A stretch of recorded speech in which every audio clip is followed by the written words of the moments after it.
Okay. God, I look like shit. I look like shit. I just watched your Minecraft video and the other two. You wanted me to read more, so that's what I'm gonna do because it's 12 and I have nothing to do and I'm bored. So, look.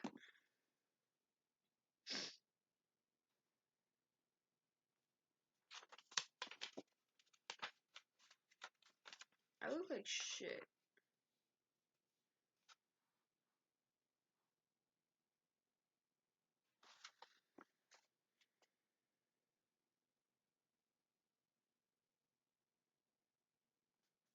Hold on.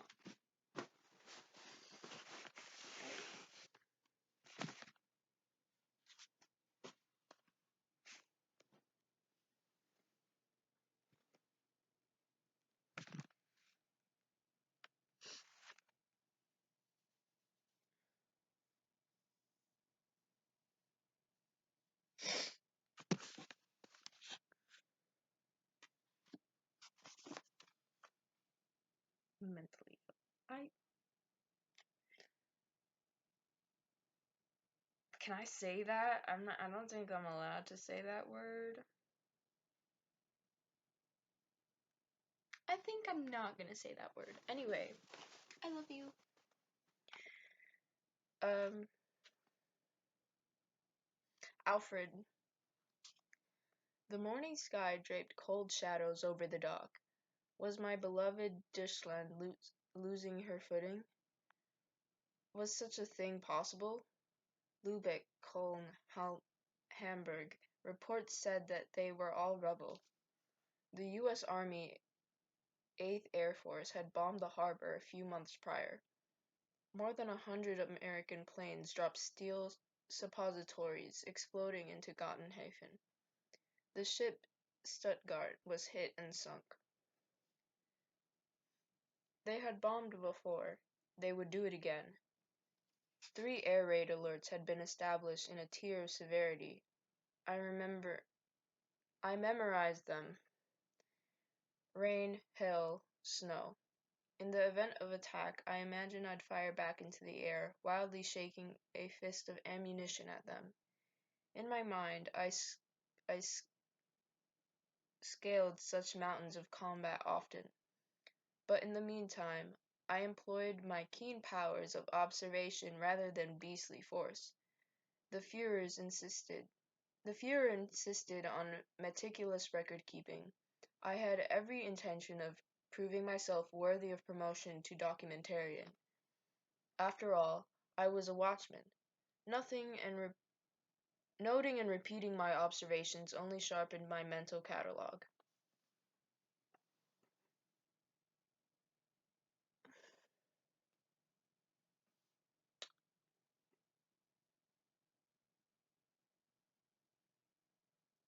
I'm sorry, but I look really bad. I can hear you disagreeing, but shut the fuck up, I didn't ask. I look really bad.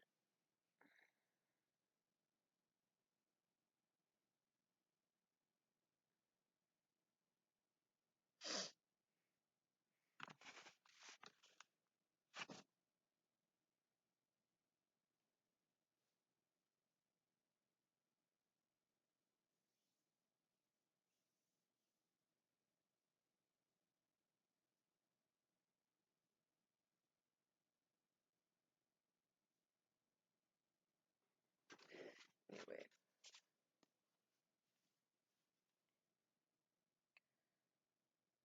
My research. Fucking hell. I'm supposed to be smart. I'm supposed to be not illiterate. My recitation seemed to bother my fellow sailors, but could I really blame them for being jealous of my archival facilities? I had a secret device to keep track of the Reich's racial, social, and political enemies.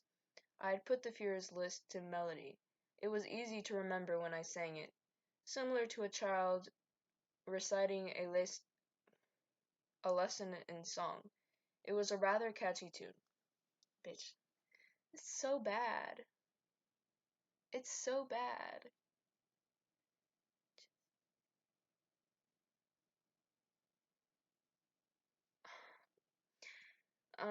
Communists, Czechoslovaks, Greeks, gypsies, handicapped, homosexuals, insert breath here. Jews, mentally ill, I'm not saying that word. Um, Poles, prostitutes, Russians, Serbs, socialists, insert breath here. Spanish Republicans, trade unionists, Ukrainians, and insert breath for big ending here, Yugoslavs. Safe to say that he's kind of I'm so happy with what happens to him in the end. It's kind of pathetic. The Yugoslavs final was my favorite. Three syllabic punches of power. I mentally sang my melody while performing my other duties. A formal operation was in progress at the port, but specific details had not been yet revealed. Conversations were fraught with nerves and fear. I listened carefully. Don't just stand there eavesdropping, Frick. Move! You want to be blown up by a Russian plane? Certainly not. I balanced the stack of blue life jackets and peeked out from the side. Where am I taking these? I asked. The officer pointed to an enormous slate-gray ship that matched the menacing sky. That one, said the Wilhelm Gustloff. I need water so bad. That's why.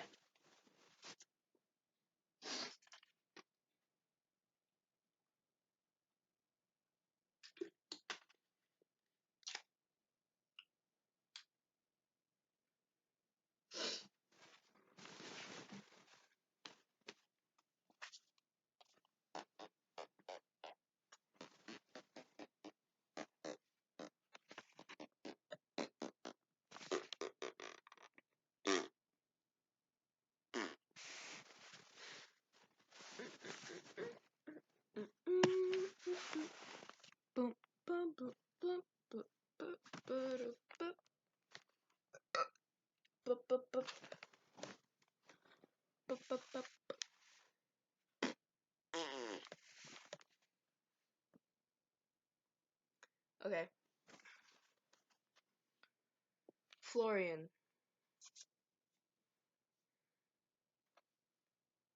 Leave. Go away. I was annoyed, angry. Why wouldn't she leave? Walking clearly exhausted her.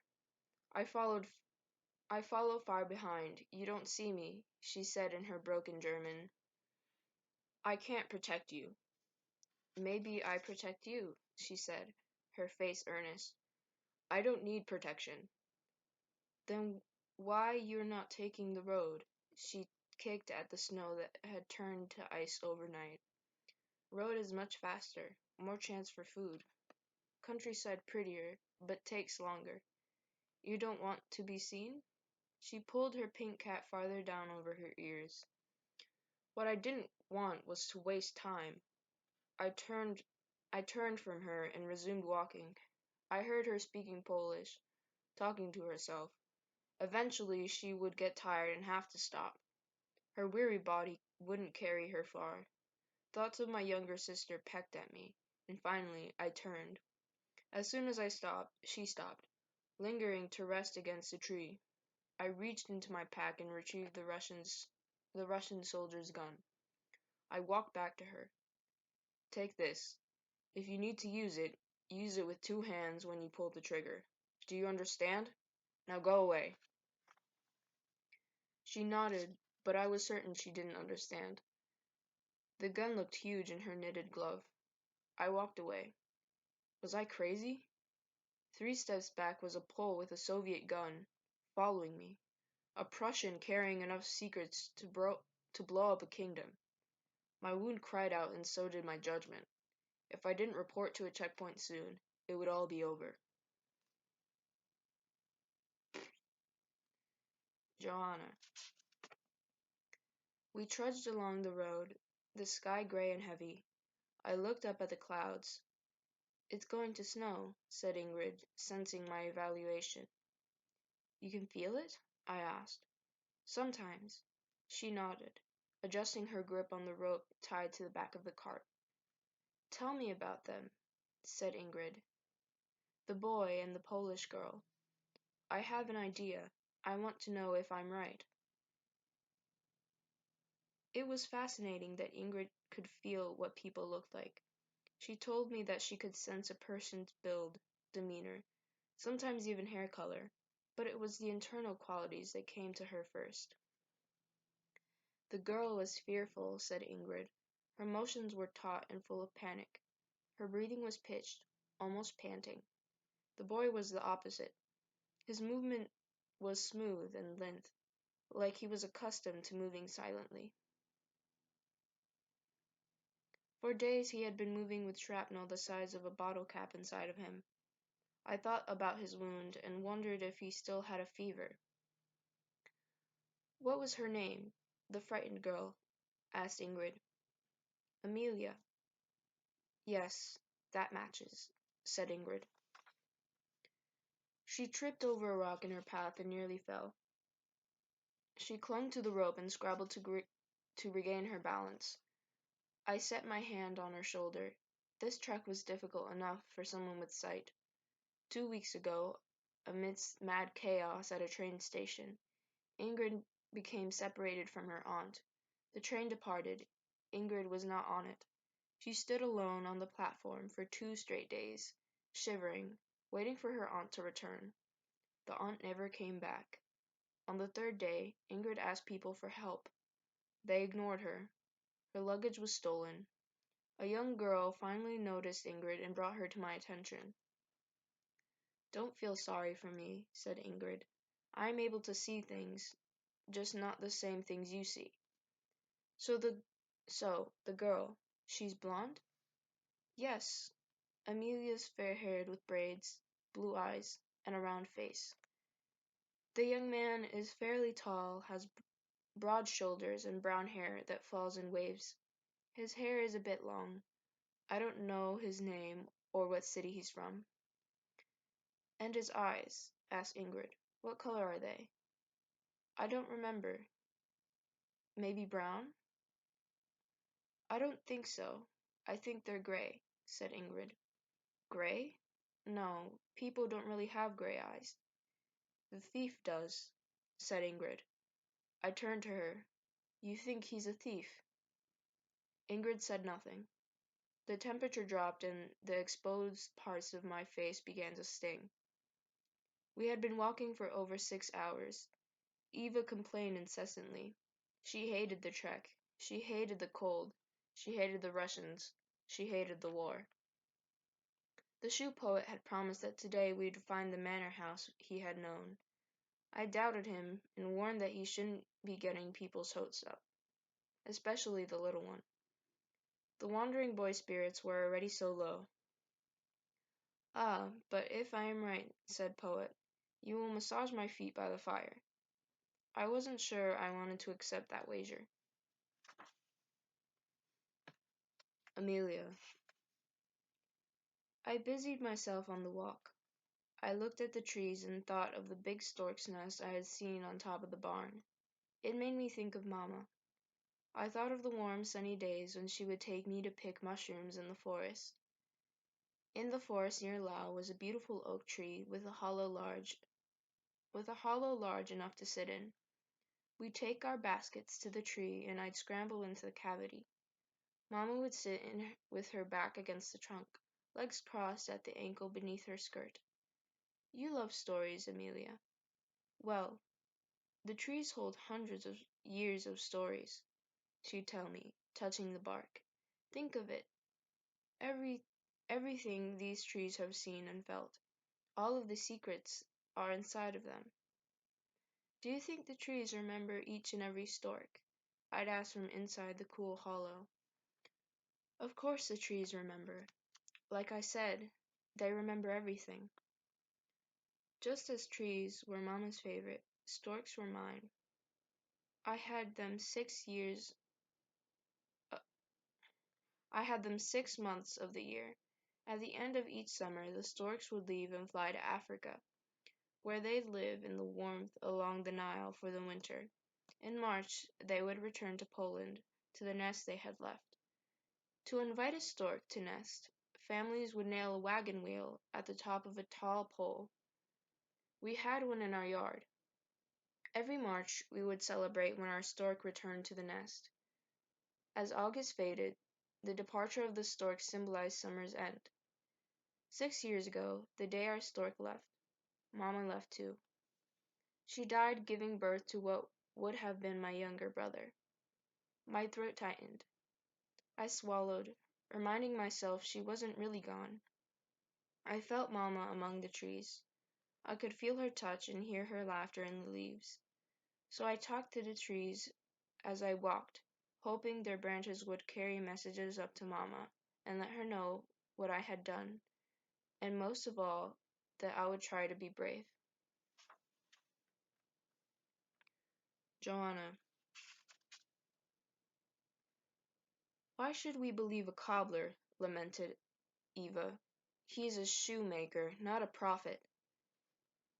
I didn't admit it, but I had begun to lose hope as well. He said he knew the area, I told her. He said when he was young, he traveled by the estate with his family.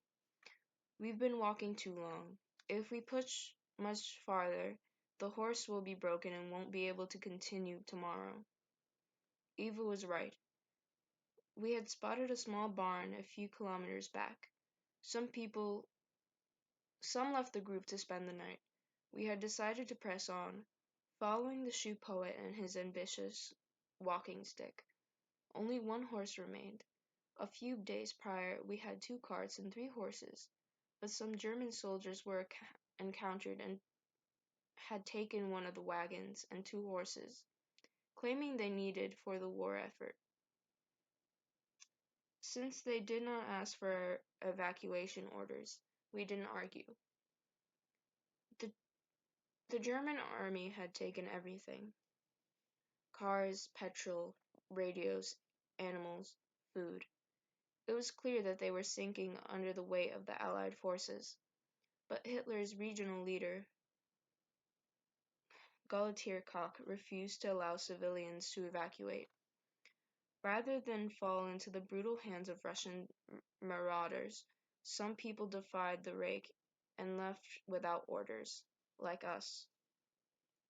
If Poe's estate did exist, it was sure to be a shell of its former self, stripped and plundered by the German army.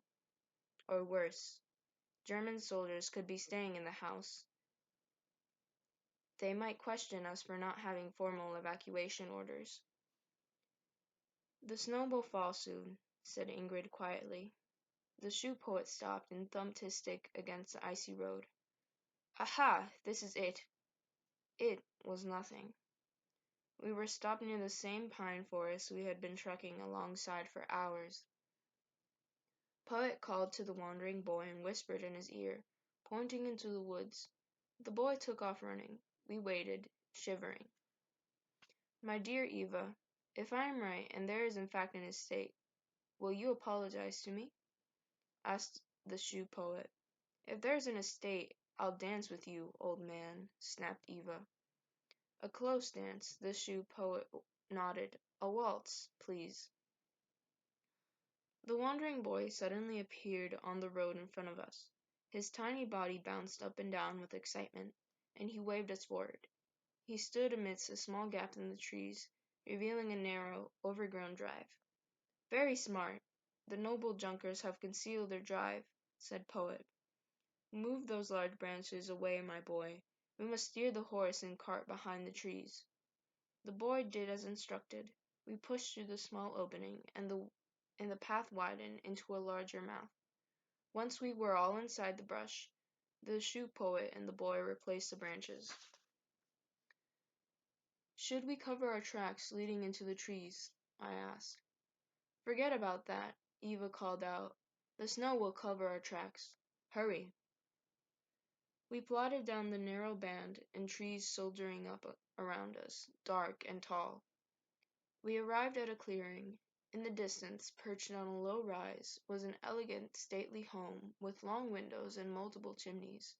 "Well, I'll be damned," whispered Eva. Shut the fuck up. I just ate. I'm not fucking hungry and I'm not eating. Shut the fuck up. I need more water.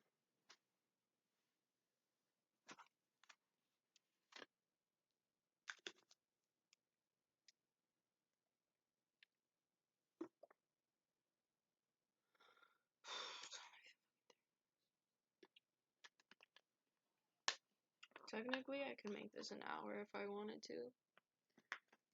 My voice is gonna pay for it.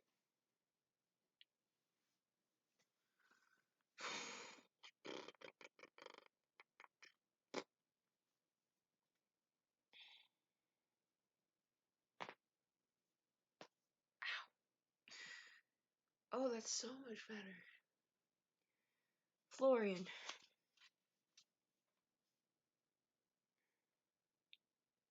I paused, eating snow for a drink of water. I pulled out my small notebook and looked at the map I had sketched earlier. Trying to orient myself, I had to be closer to the coast, didn't I? Once we reached the lagoon, I would cross the ice to the boats on the other side. Should I have stayed with the group from the barn? By walking through the woods, had I accidentally moved farther from my destination? If so, I might be walking directly towards the Russians. The back of my neck ached. The fever had returned. I pulled the remainder of the sausage from my pocket and prepared to shove it all in my mouth. The Polish girl plopped down in the snow and ate handfuls. I wished she'd leave me alone, but then I thought of my sister. I took out the knife and cut the sausage in half. I whistled to the girl and tossed a piece of sausage to her. She caught it and smiled, cupping it in her small gloves. She raised it to her nose before plopping it in her mouth. Your home is here. Your home is here? East Prussia? She asked. You speak like East Prussian. The pink in her cheeks matched her hat. I knew where her home was, and I knew what had happened there. She did know. Yes, East Prussia, Kongsberg, I said. I probably could have told her the truth. I was actually from Tilst, but just north of Kongsberg. I wonder if the Russians had taken Tilst yet. And what would become of East Prussia? Hold on just a fucking second. Where the fuck is the map?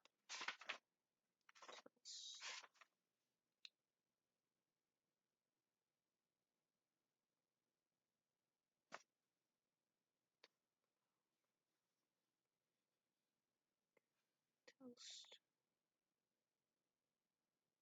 Okay.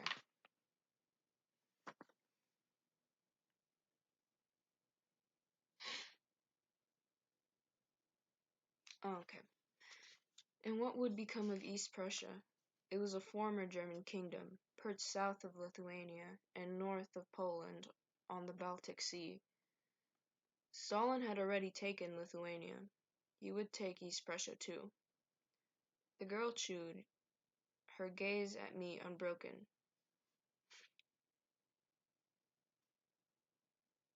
I'm not saying that.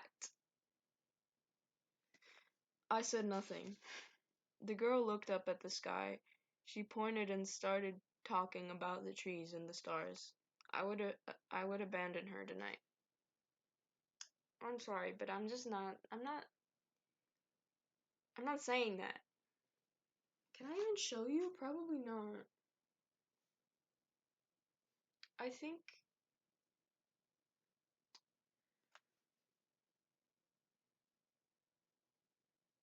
I'm not a Nazi. I'm not saying that. Alfred.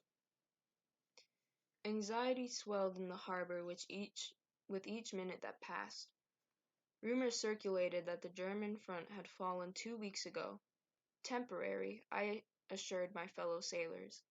We were told the Russian forces had restored their medieval military orders of rape and pillage, and now the vile Russians were closing in.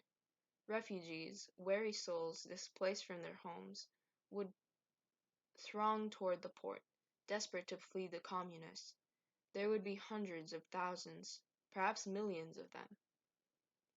The German High Command had quickly organized a massive water evacuation. They called it Operation Hannibal, after one of the greatest military strategists in history. An enormous convoy of ships would be dispatched to the west. Ambulance trains loaded with wounded German soldiers barreled toward the ports. Ooh, can I even say that?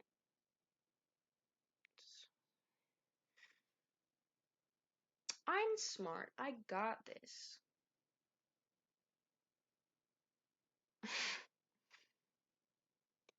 Yeah, okay.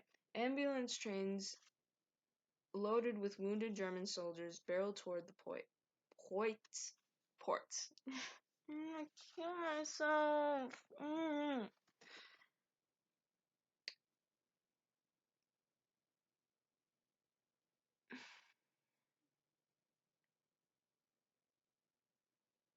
I'm gonna shoot myself. How are you? You're probably doing good. Probably. Let me try this sentence one more time. Ambulance trains loaded with wounded soldiers barreled toward the ports. Goya Ubena, Robert Ley, Urandi, General von Steuben, Hansa, Pretoria, Cap Arcana, Deutschland, and Wilhelm Gustloff. Ships all designated for evacuation from various ports. I fucking did that. I did that. I need to go. This would be my first ever journey at sea. You're gonna puke your fucking guts out, and I'm so happy about it. My maiden voyage had already presented its challenges. I noticed an unbecoming rash had appeared on my hand and in my armpits. I blamed the communists. Bitch, I think you're just... I don't even know. We don't even know what that is. Herpes. No, we know he's not getting any. The sailors continued to speak of evacuation plans. I sensed my input was needed.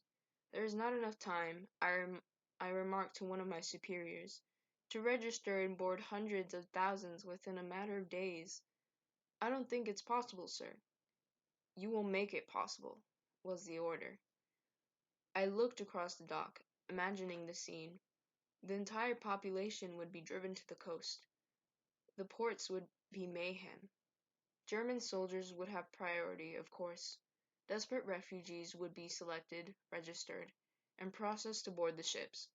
Thousands had already arrived in ox-driven carts piled high with their belongings. They were haggard, falling asleep in the snow. I saw a man so hungry he was eating a candle. Parker?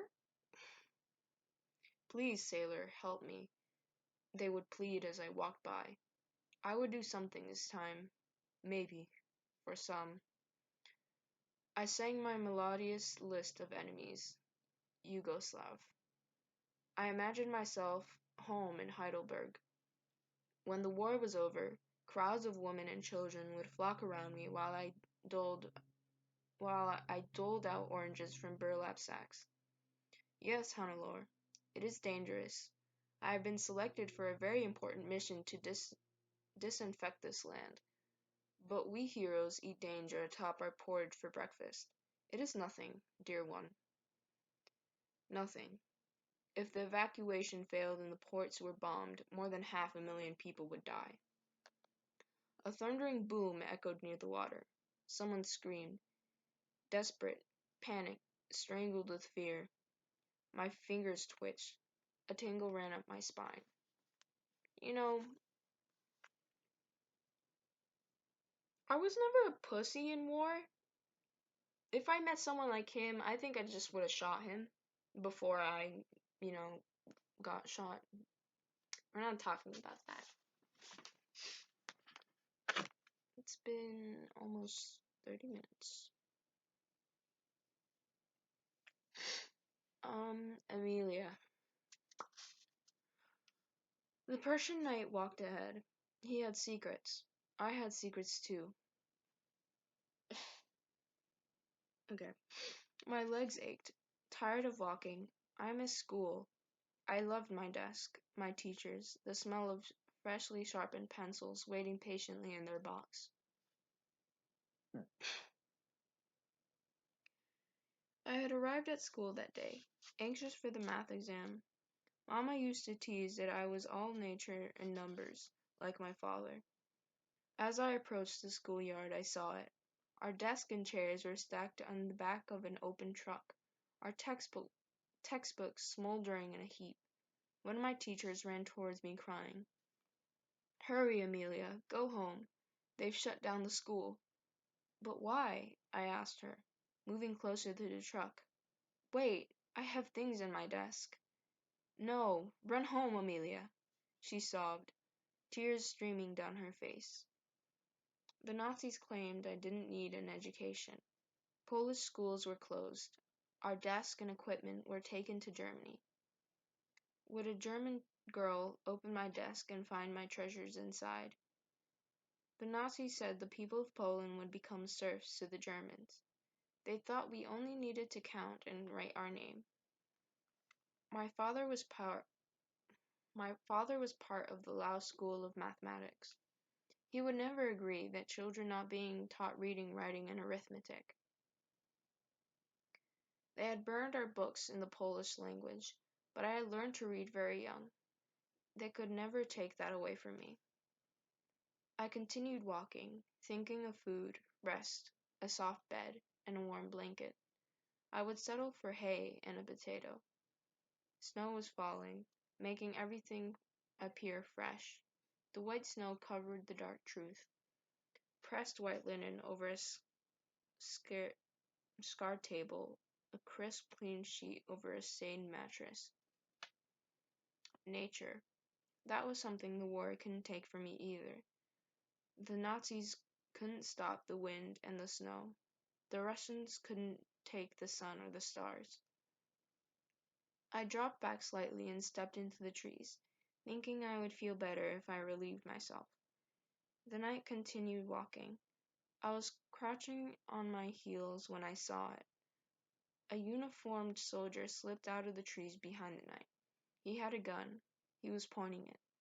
I jumped up and screamed. Bang. Florian. Bang.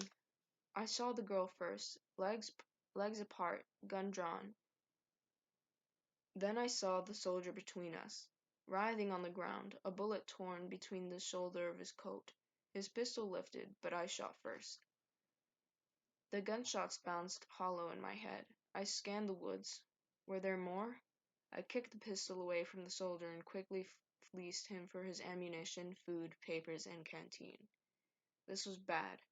Very bad. "What's wrong with you?" I whispered to the Polish girl. He was German, not Russian. I looked around quickly. Hurry. Someone heard those shots. I piled the supplies. We had to run. Put these in your pockets. I held out the items to the girl. But the girl didn't respond. She stood, cemented in shock. Pink gloves on the pink gloves on the gun, her body trembling. The Russian pistol fell out of her hands and dropped into the snow.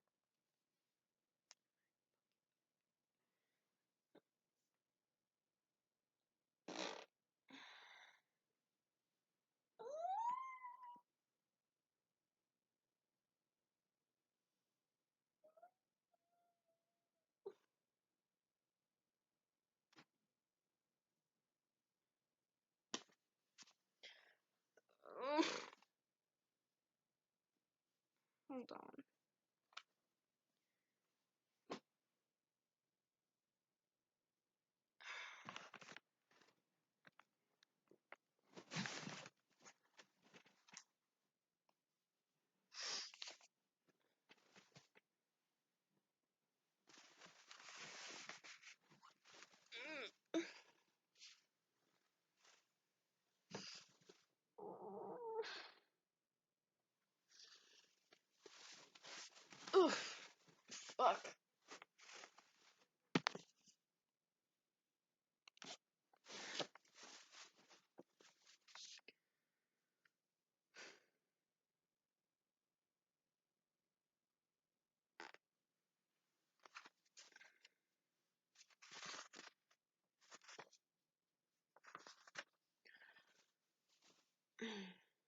Joanna.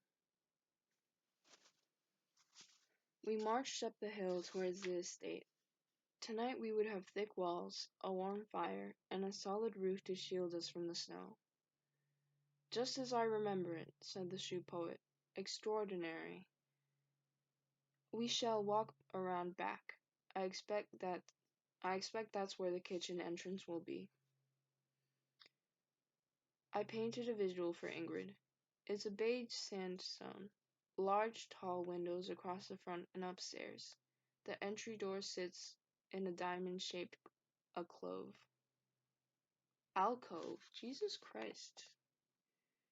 Ingrid clutched my arm. I don't like it, she whispered. What's not to like? It's shelter. Ingrid's nostrils pulled at the surrounding air, but she did not reply. I know why.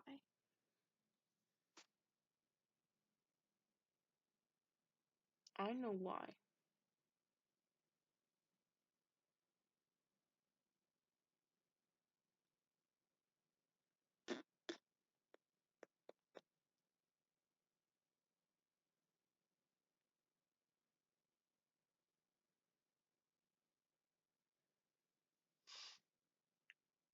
We made our way around back of the manor house and entered through a snow-covered garden hedge. Poet's feet stopped short. Tall glass doors with shattered panes stood open into the garden. Torn damask curtains flapping like a loose tongue in the wind. The country yard was littered with clothing, broken crockery, shoes, books, and various personal items. A baby carriage laid mangled on its side, dusted with snow. The wandering boy stepped in close. I put my arm around him. Sorry, but what did we expect? Eva laughed. Servants waiting outside with the receiving line? She shrugged and walked inside. Eva was right. Nothing was intact anymore. The entire region was broken, bombed and looted. How could we have expected anything different? The cold wind blew, banging the crippled doors as we went inside. The main floor of the house was divided into 5 large rooms with high ceilings, all connected by tall double doors.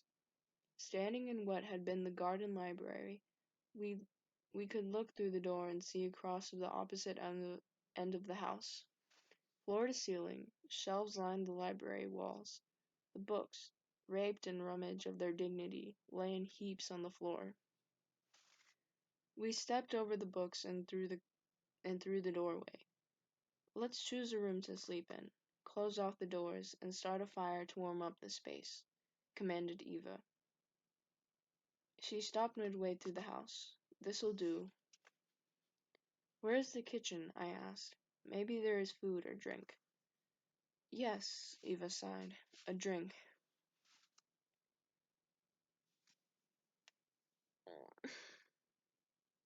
My eyes could fucking focus.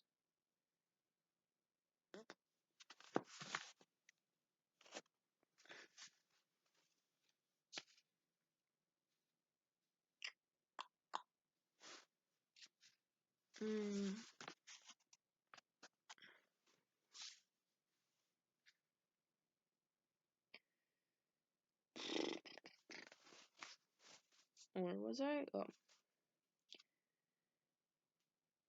Eva instructed the shoe poet to collect any wood or paper he could find for the fireplace. Not the books, please, poet, I whispered. He nodded and patted my arm.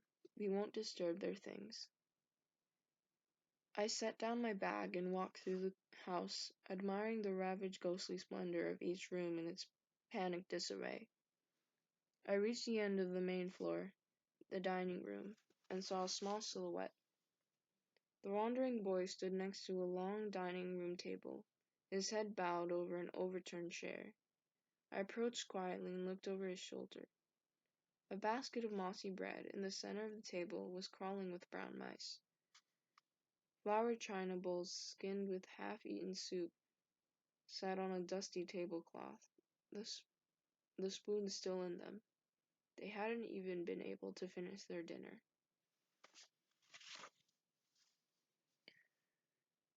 Florian. I dragged the dead German into a wooded thicket and covered him with snow. But what if someone found him?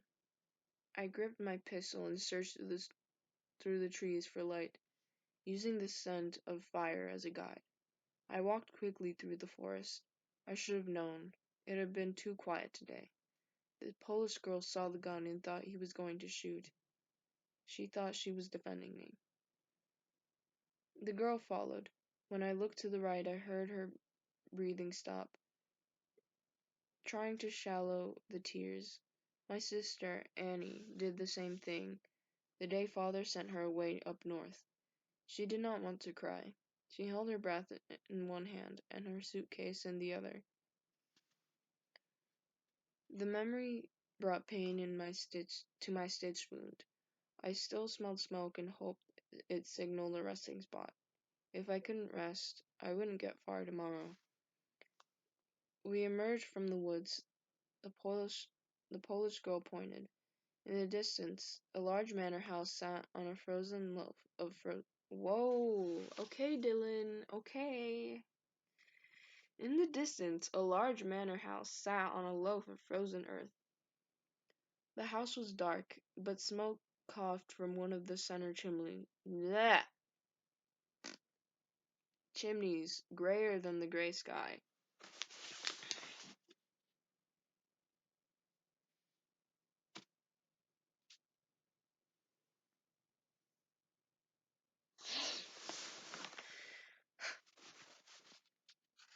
I'm clearly so good at this. I'm so educated.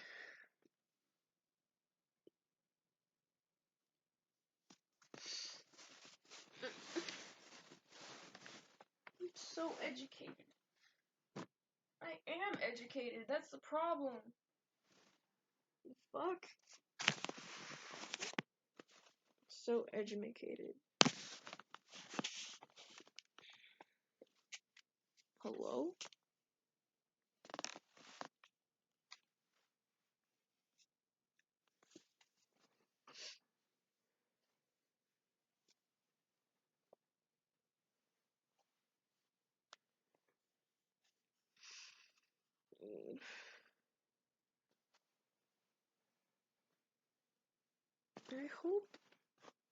I hope you can fucking hear.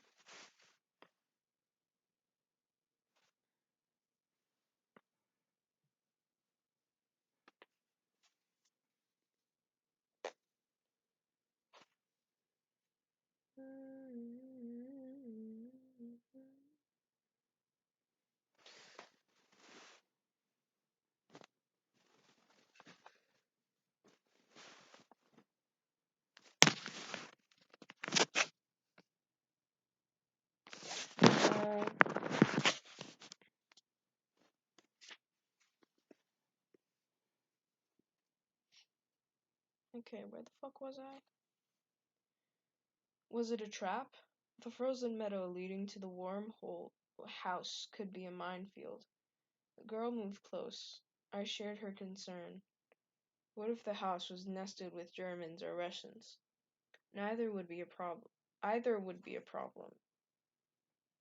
The Russians would kill me or take me hostage. The Russians would demand to know why I wasn't in uniform. I feel ugly. I feel ugly.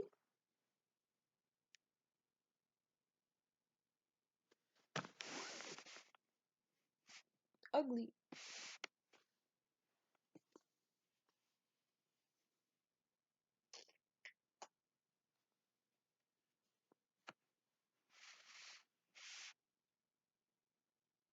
Ugly.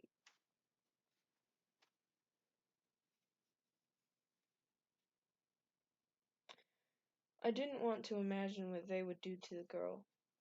We'll follow the tree line until we're closer, I whispered. We'll see who's there.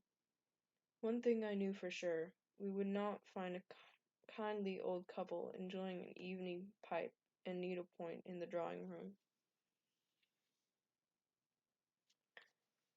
Amelia. We walked towards the large house, with each step I felt increasingly ill. I shot him. I shot a man. The night saved me, and now I have saved the night. Why didn't that make me feel better? The sound of gunfire had ripped a seam in my mind. Discarded memories were now leaking, dripping through. Boots, screaming, glass shattering, guns firing, skull against wood. I tried to push them away. Please go away. I couldn't make them stop. The memories rolled at me, faster and faster. All the little duckies with their heads in the water, heads in the water. All the little duckies with their heads in the water. Oh, such sweet little duckies. A searing pain tore through my body and I collapsed in the snow. Joanna, the shoe poet sat by the glowing fireplace, polishing his boots with lamp black he had scraped from the hearth. The wandering boy watched intently at his side, mimicking the strokes on his own small ankle boots. The fire cracked and popped, rolling waves of heat in front of my face. Glorious. I wrapped the scarf around my head and buttoned my coat.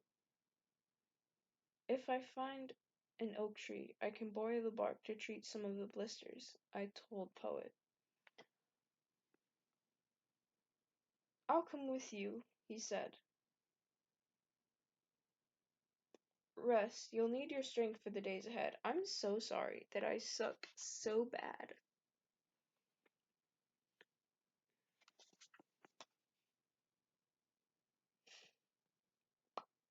I'm as fit as a lad, my dear girl. He pulled up the leg of his wool trousers to reveal his bony knee. It was covered in white.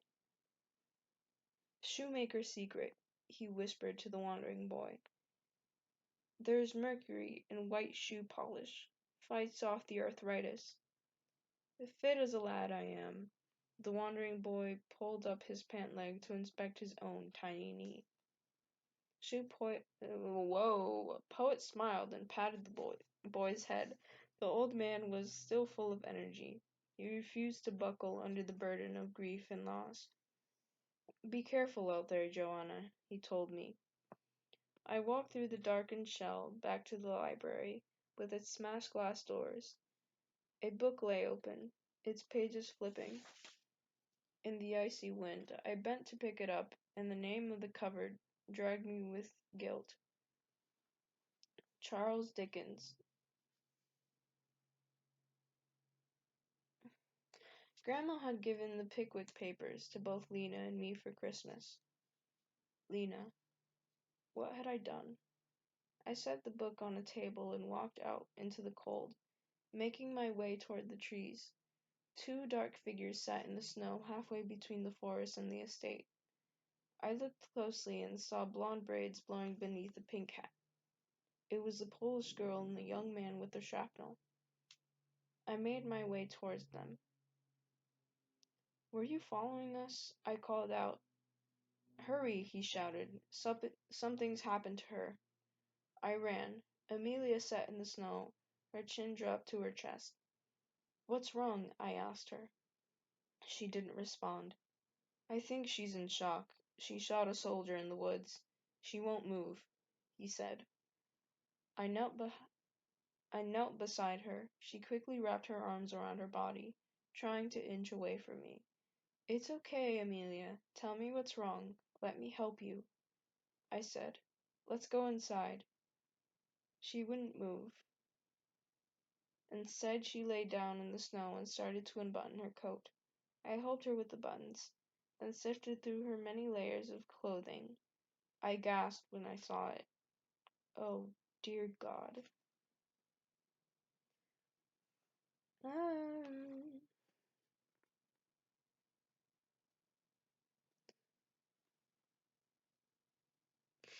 okay, we're almost reaching an hour, so I can read for like 10 more minutes. It's only one.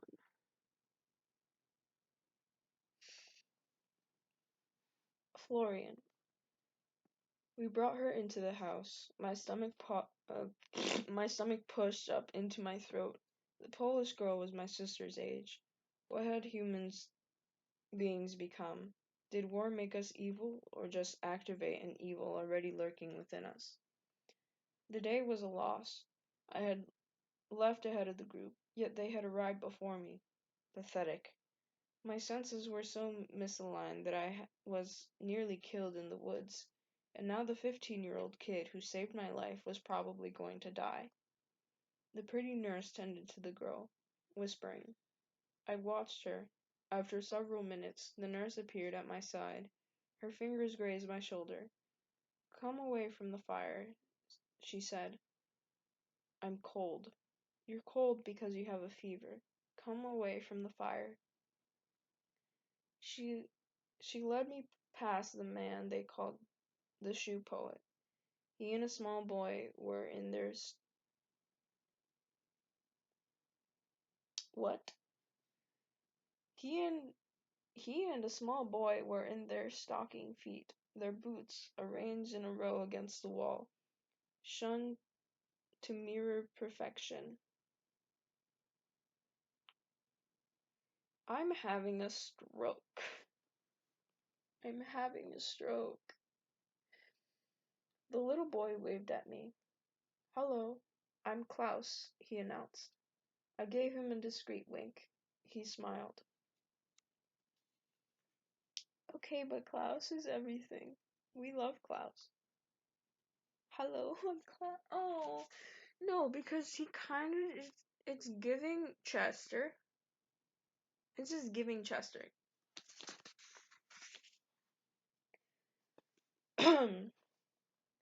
Sit down here, said the nurse.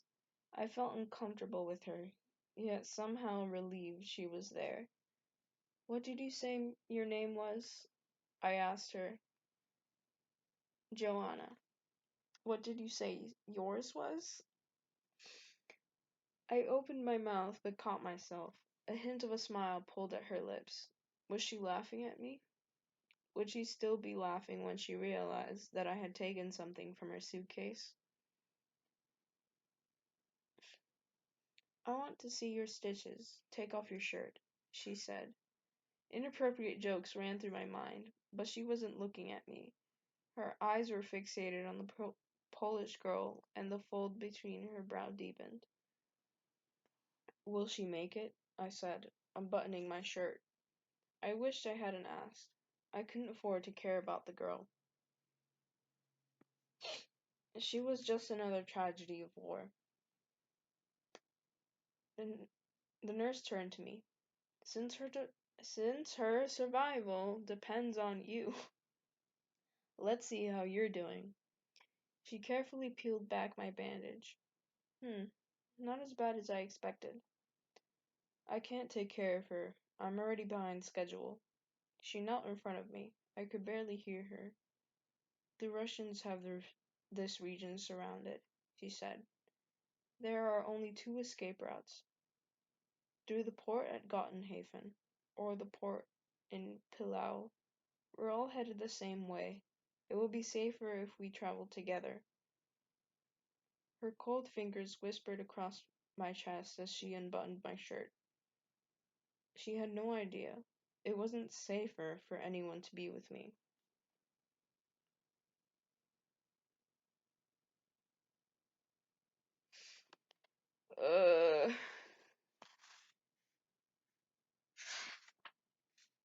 It's 1 page.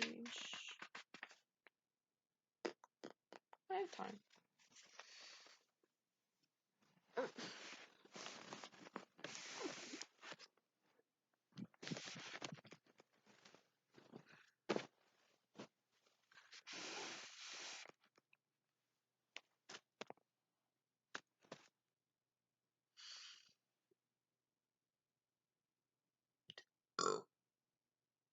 I love you.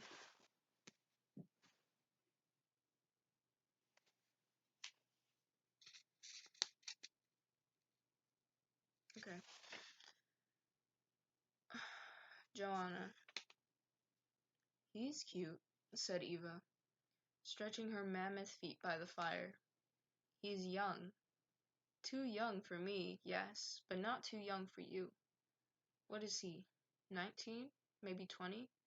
Look, he's staring at you. I glanced over at him. He looked away. Eva's estimation of his years seemed correct, and Ingrid had been right. His eyes were gray. My record with boys was not exactly successful. I seemed to have a talent for picking the wrong ones.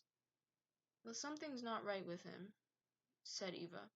Maybe he's a spy. Ingrid's words echoed back to me. He's a thief. Eva leaned back in a broken chair.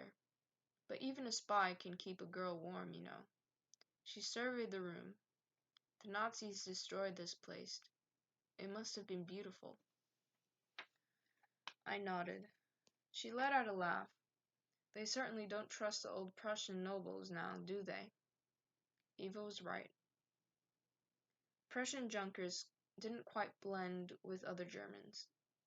Junker meant young gentleman. The Prussian aristocracy was serving in the German army, fighting for their land and titles. But some of their ideologies didn't align with Hitler's. Back in July, Prussians were involved in an assassination attempt on Hitler. The plot failed, and the Junkers were executed. So what's wrong with the girl? Said Eva. Exhaustion? Or has she realized that her father won't be doing any more math? Sorry. I shook my head. I want you to speak to her privately. I need details to try to help her. Can you do that, Eva? Why me? Because you understand more Polish than the rest of us. She seems terrified, said Eva. She probably is, I told her. She's 8 months pregnant.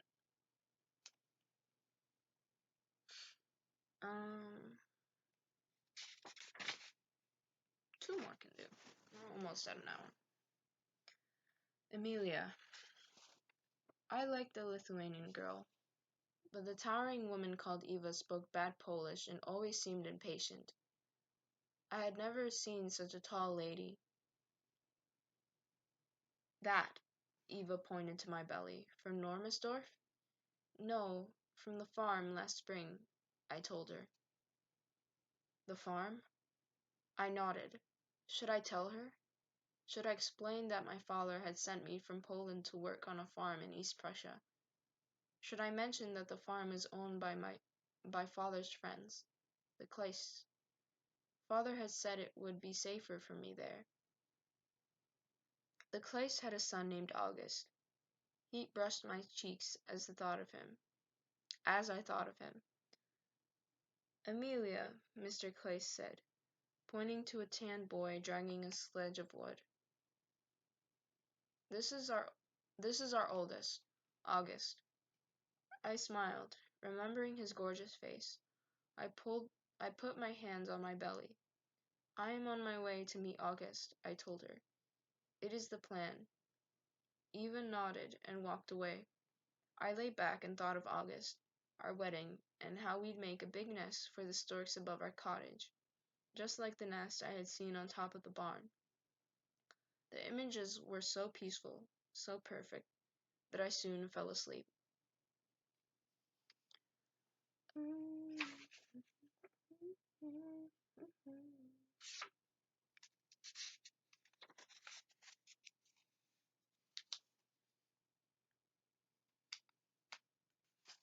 I'm going to stop this here because it's been an hour. Yeah.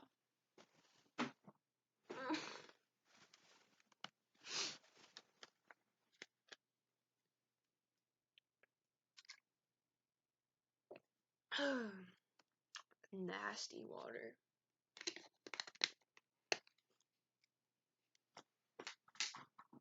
We're so fucking dehydrated, it's sad.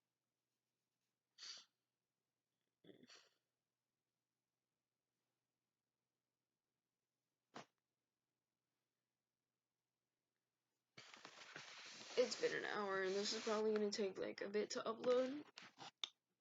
But I love you.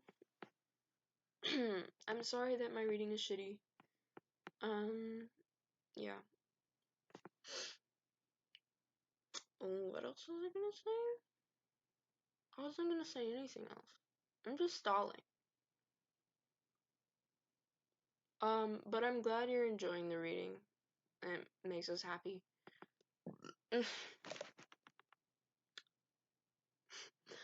Bye.